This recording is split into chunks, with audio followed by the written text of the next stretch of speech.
Hello, everybody. This is Edward coming at you, and welcome to my first video on YouTube ever. Now, lately I've been playing Persona 5 Royal, which is an amazing game. I think we can all agree on that. Um, but I've been seeing a lot of these tier list videos online for a while now. It's kind of like a fad, and I really like this style of content, so I was thinking, what tier list could I do? And I decided to do a Persona 5 Royal party member tier list. Now, I'm going to be ranking these characters completely based on combat. So, not their personalities or anything like that. This is strictly how good I think they are and how they're going to perform for you in battle. Okay? So let's get right into it. Um, and first off, I want to mention uh, Joker and Futaba. Now, I was debating whether or not I even wanted to include these two on the tier list, and ultimately I decided not to include them, but I will talk about them for a little bit. Um, Joker is very clearly the best character in the game. I think everybody knows that. He is, he can switch his persona at will. On top of that, he can create several personas with whatever move set that he wants. On top of that, you can increase his stats by quite a bit. In fact, in my latest Persona 5 Royal playthrough, I went to the gym a lot with him, and I got his HP really high, to the point where he had pretty much double the HP of everyone else, really. So yeah, Joker is pretty much god tier. However, I won't be including him in this tier list because he's kind of like the main character. You're always going to have him. He's not technically a party member. Now, Futaba is a party member, but she can't be used in combat, so I'm not really going to be including her in the tier list either. However, what I will say is this: Futaba is excellent. They buffed her in Persona 5 Royal. She can protect your entire team from death. She can heal up your HP and SP, and she's just overall great. Um, However, she's not really a party member, so you can't use her in battle. So I won't be including her in the tier list either. Now, I do want to mention that I have beaten this game 3 times. I did 2 playthroughs on the original Persona 5. I did an English and a Japanese playthrough. And also, I just completed Persona 5 Royal now. So I've played through this game 3 times, so I feel like I at least kind of know what I'm talking about with these party members here. So anyway, let's go by recruitment order. So the first party member that you recruit is Morgana. Now, in my opinion, I think Morgana is unfortunately C tier. Um, so the good thing about Morgana is you get him early in the game, and he's pretty much your designated healer for the first couple palaces. Unfortunately, he's just not that great. The wind element isn't the best element in the game, and he's pretty much your main healer archetype, but you don't really need a dedicated healer per se. So, yeah. towards the late game, I would pretty much just keep him in my sub-party and use him to heal up everyone else outside of combat. He's great for that, but in my opinion, that's really where his usefulness ends, is just healing everybody. So, yeah, unfortunately, Morgana, not so great. Now, let's get into the next character you recruit, and that being Ryuji. And Ryuji is, without a doubt, an S tier party member. Ryuji is insane, especially in Royal. He did get some pretty nice skills with the Royal buff. So what makes Ryuji so good? Well, he's Electric Element, which is one of the best elements to have, mainly because he can cause people to get shocked, which effectively CCs them. And with the changes that were made to Persona 5 Royal, that being the technical changes that they did, now in Persona 5 Royal, you can go to a bar. Well, I guess it's not really a bar, but basically you can play pool and darts, and it increases your technical.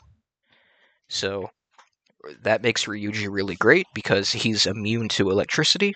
So what you can do is you can get the shock status on people and then hit them with hard-hitting physical moves that are gonna knock them down. It's gonna deal a ton of damage, and he's just great at that. On top of that, he deals probably the most physical damage in the entire game, as far as party members are concerned. So he has a great element. He's going to be throwing out a ton of physical damage thanks to the abilities he gets. He does get charge. Now with Persona 5 Royal later in the game, he gets an upgraded charge, which kind of charges everybody, which is nice. And on top of that, he has a party-wide attack buff, which makes him really good. If you didn't know, buffs are pretty good in these games, these Persona games or Shin Megami Tensei games, and being able to buff your entire party's attack, deal more damage, he's just overall great. There's really nothing bad to say about him, really. He's one of the best party members in the game. So, moving on, we have An here, and I actually think An is A tier. Now, I have looked at other tier lists online, and it seems like people aren't too high on An, but I actually think she's really good. So, first of all, her element's pretty good. Not as good as Ryuji's, but still good. That fire element, so she can cause a burn. And if you can get that burn onto like a boss or like a enemy with a high HP, her burn's going to be dealing a lot of damage. On top of that, she has a ton of utility from all the debuffs that she gets, and she also gets Dakaja, which is nice. She's pretty much your early game debuffer. And she also gets a lullaby, which is great for taking out, just random mobs in dungeons, because you can cast lullaby, they all fall asleep, and then, like the changes I mentioned earlier, you can hit nice technicals on them. So I think An is definitely improved from Persona 5 Vanilla. If this was a Persona 5 Vanilla tier list, I'd probably put her B. But I do think An has gotten better with the Royal update, and I would put her A. She's kind of like the magic counterpart to Ryuji. So Ryuji gets charge, she gets concentrate. her magic stats really high. She's going to be hitting for a ton of magic damage, and she's going to be great in those boss fights because you can concentrate, hit them with hard-hitting magic abilities, and also, just for the dungeons, she's also great with that lullaby. So, yeah, pretty good party member. Okay, now we have Yusuke. Yusuke is definitely A tier.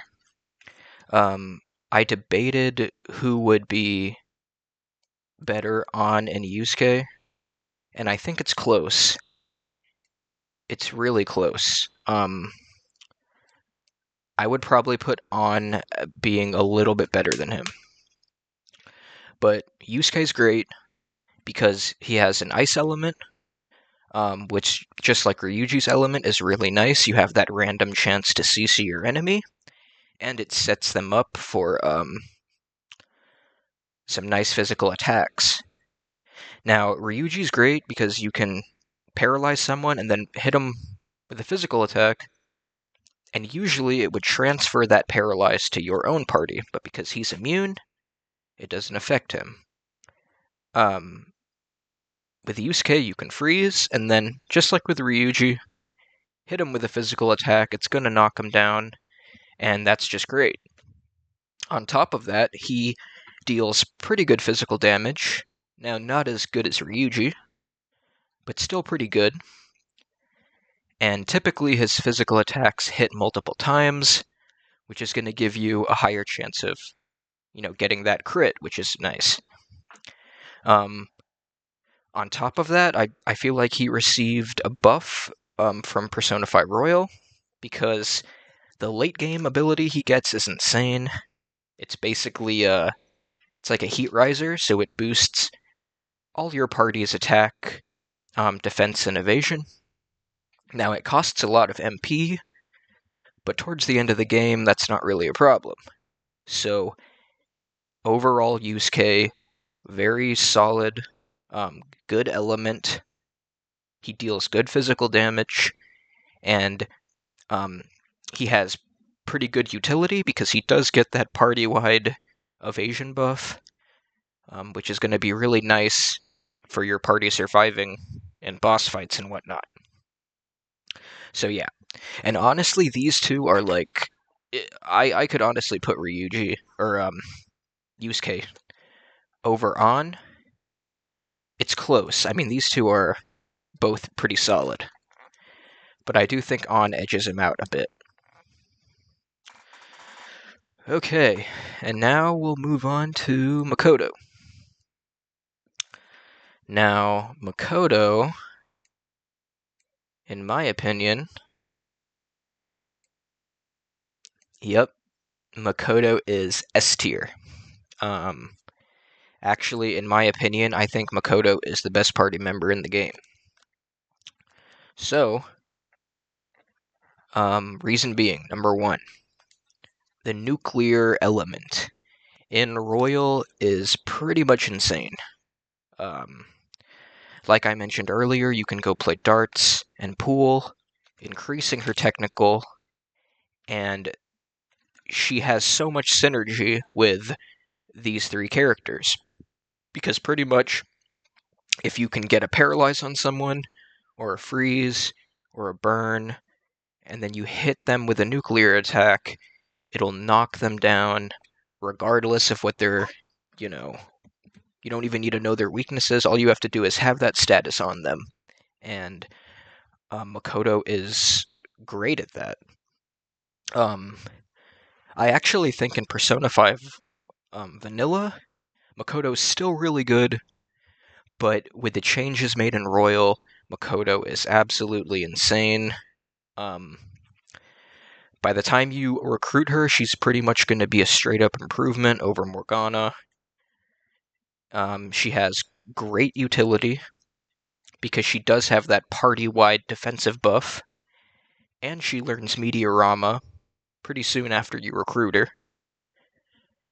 On top of that, her stats are insane. She has good speed. She has good HP, good defense. I mean, she's a very durable character. She's never going to be the party member to die because her stats are just so good. And she has that defensive buff and the healing. So yeah, in my opinion, Makoto, she's the most solid party member in the game, pretty much. The only thing she lacks in is damage. She doesn't deal as much damage as these other party members, but for everything else that she provides, Makoto is honestly insane. And I pretty much have her in my party at all times. She is just that good. Oh, and also the weapons she gets, like guns and fist weapons, are really good as well with her. Okay, moving on. Now we have Haru. And I think Haru is B tier. Now, Haru is actually one of my favorite characters to use in Persona 5 Royal, but I wanted to put her higher, but looking at these characters objectively, I just don't think she's on the same level as these four. With that being said, she's still pretty good. The main reason to use her is her reflect utility. So you can reflect physical moves and magic moves, and honestly, like, the more you know about the game, the better Haru gets, because you can go into boss fights, and if you know they're going to hit you with a physical or a magic, you can prepare for that. Her party-wide buffs cost a lot of MP, but it's not really that big of a deal, to be honest. She deals good damage. She's kind of like a hybrid character. So she deals pretty good physical damage with guns, and that psychic element's nice to knock people down that are suffering from ailments and whatnot. But personally, in my Persona 5 Royal playthrough, I used her a lot. I think she's great. However, I just can't put her on the same level as these other four, unfortunately. One of the ways I would use her is I would have her in my starting party going into a fight, and then I would take advantage of all of her reflective abilities, and then once she's out of MP, I would just switch her out for someone else. So Haru is great, solid party member, but not as good as the others. Okay then. And now we're moving on to the new characters. We got Kasumi, and we got Akichi. And since we recruit both of these at around the same time, I'm going to go ahead and place them on the tier list at the same time. I think Kasumi is, unfortunately, yep, I think Kasumi's C tier and not really that great. And as far as Akechi, like Haru, I kind of struggled on where to put Akechi. I think he's either B or C, at the top of C tier. I think Akechi's better than these two for sure, but I don't know if he's as good as Haru. So I'm going to put him at the top of C. Now, these new characters, Kasumi and Akechi. First of all, you can only have access to them on the final palace, which is kind of disappointing. I really wish Atlas could have maybe figured out a way where we could at least use Kasumi a bit earlier. But it is what it is. Let's start with Akechi.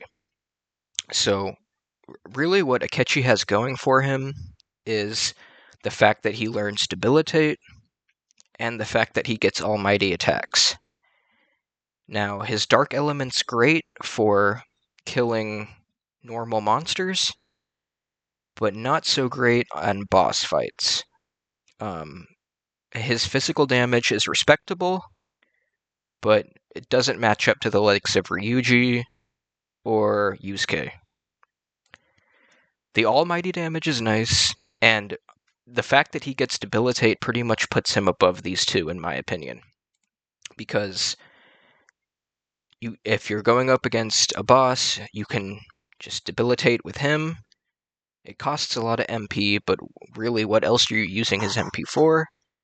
And then you can switch out to one of these other party members when he runs out of mana or after you debilitate. And yeah, so honestly, if he didn't have debilitate, I would probably put him behind Morgana. But literally, just the fact that he gets that one ability improves him by quite a bit. So, and unfortunately, last but least, it's Kasumi, and I think Kasumi's pretty much the worst party member in the game, even worse than Morgana. Reason being is, let's talk about her element. So the same with Akichi. The light element is good for going through, normal dungeons because you have that insta-kill.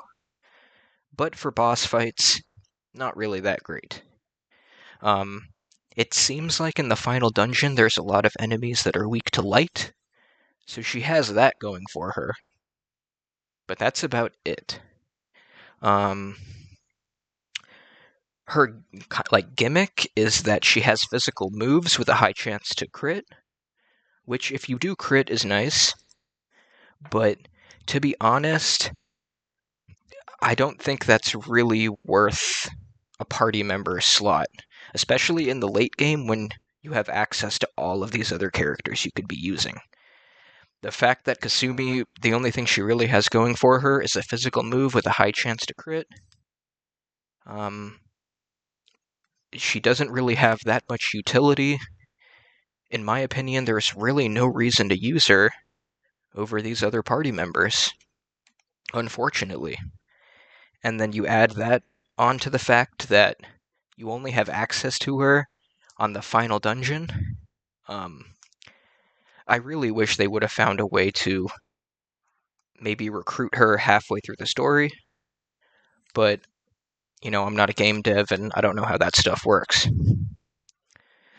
So, anyways, it looks like that's about it. Now, I will say, I don't think there's one definitive best party in this game. Some of the characters that have synergy are, you have An and Morgana, they have pretty good synergy. Haru and An have good synergy as well. Makoto has good synergy with any of these three, the status dealers. A solid party, in my opinion, the best party you can run would be Joker, of course, Makoto, Ryuji, and then your fourth party member would be one of these three. My approach to boss fights is I would usually lead with Joker, Makoto, Ryuji, and Haru. Take advantage of Haru's nice reflex, and then switch out into one of these two, depending on the situation. But for boss fights, I think the best party is probably Joker, Makoto, Ryuji, and An, just because you're gonna be wanting to deal a ton of damage with these two. But Yusuke is also really nice for that Heat Riser buff late game. So yeah, and then another good party would probably be like Joker, An, Haru, Morgana. That would be kind of like a unconventional party. But typically I rock with Joker. Pretty much I have Joker and Makoto in my party at all times. Ryuji's really good, but sometimes I would switch him out just to mess around with some other people. But, yep. So that's going to be it, guys. So that's my Persona 5 Royal party member tier list. If you made it through this whole video, thank you for watching. I really appreciate it. And, yeah, consider subscribing because I I don't know what content I'll be doing in the future. Maybe some more tier lists. I was thinking about doing a social link tier list. And I'll be doing mostly gaming content, so if you enjoyed, please subscribe, and thank you for watching. I'll see you in the next video.